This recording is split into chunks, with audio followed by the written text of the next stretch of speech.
Denotified संस्थानों पर नेता प्रतिपक्ष जयराम ठाकुर ने प्रदेश सरकार पर जमकर हल्ला बोला है। जहां कांग्रेस सरकार के सत्ता में आते ही डिनोटिफाइड संस्थानों के फैसले को लेकर विपक्ष ने पहले ही सरकार के खिलाफ मोर्चा खोल रखा है, तो वहीं नेता प्रतिपक्ष जयराम ठाकुर ने कहा कि उन्होंने भी इस मामले को लेकर मुख्यमंत्री से फोन पर बात कर विस्तृत चर्चा की है। नेता प्रतिपक्ष जयराम ठाकुर ने कहा कि हिमाचल प्रदेश में 20 कॉलेजों को बंद कर दिया गया है, ये निराशाजनक है। उन्होंने कहा कि इसमें उनके विधानसभा क्षेत्र का छतरी कॉलेज भी शामिल है। उन्होंने कहा कि इस कॉलेज का भवन निर्माण हो चुका है, शिलान्यास भी कर दिया गया है, बजट का प्रावधान भी पूर्ण है, ANDS का काम भी पूरा हो चुका है और जमीन भी दे दी गई है। ये कॉलेज 1 साल से चल रहा था और इसमें 60 बच्चे पढ़ भी रहे थे, तब भी संस्थान को बंद कर दिया गया है। उन्होंने कहा कि मुख्यमंत्री से आग्रह किया गया है कि अपने निर्णय का रिव्यू करें, ऐसे लिए गए निर्णयों का रिव्यू होना चाहिए। हम तो पहले से इस बात को लेकर के बार बार कह रहे हैं कि सरकार को अब काम करना शुरू करना चाहिए और जो काम चला हुआ उसको बंद करने का काम बंद करना चाहिए।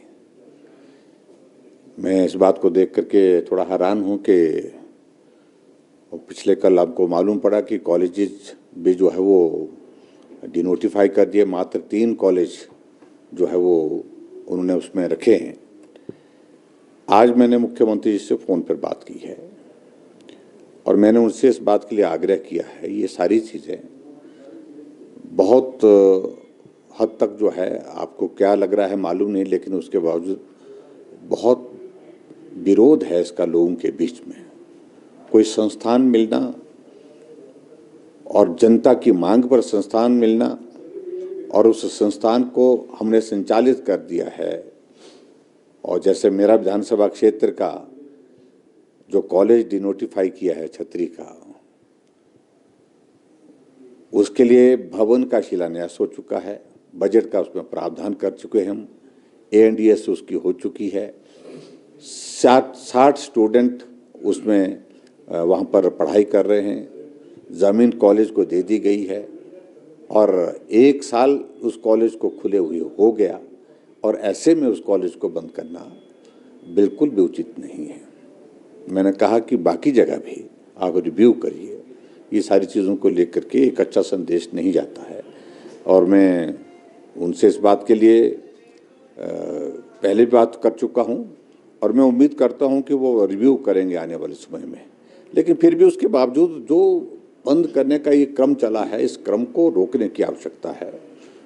लोगों के बीच में हमने तय किया है कि पिछले कल विधायक दल की बैठक थी हमारी, हमने तय किया हम लोगों के बीच में जाएंगे, लोगों के बीच में बात कहेंगे।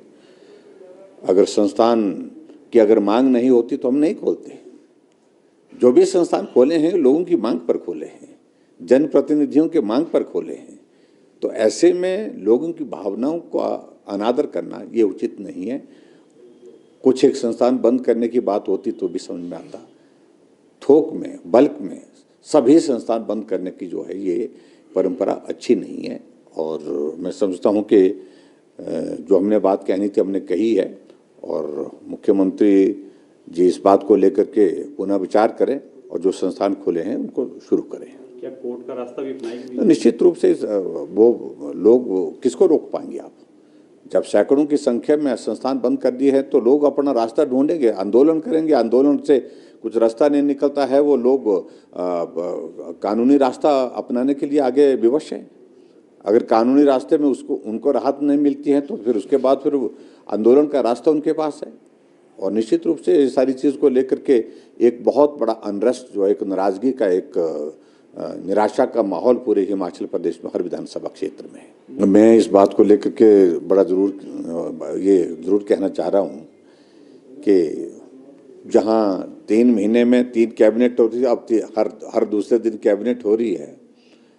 पहले कहते कि एजेंडा नहीं है, अब मालूम पड़ा है कि भाई अब कैबिनेट को इतने जल्दी बुलाने के लिए एजेंडा तैयार करने के लिए कहा गया है। मैं उसमें कोई टिप्पणी नहीं करना चाहता हूँ। कैबिनेट कॉल करना मुख्यमंत्री का अधिकार क्षेत्र है, वो करें, लेकिन कम से कम ऐसे निर्णयों पर परहेज करें जिन निर्णयों में जनहित के निर्णय जो लिए गए हैं वो प्रभावित हों।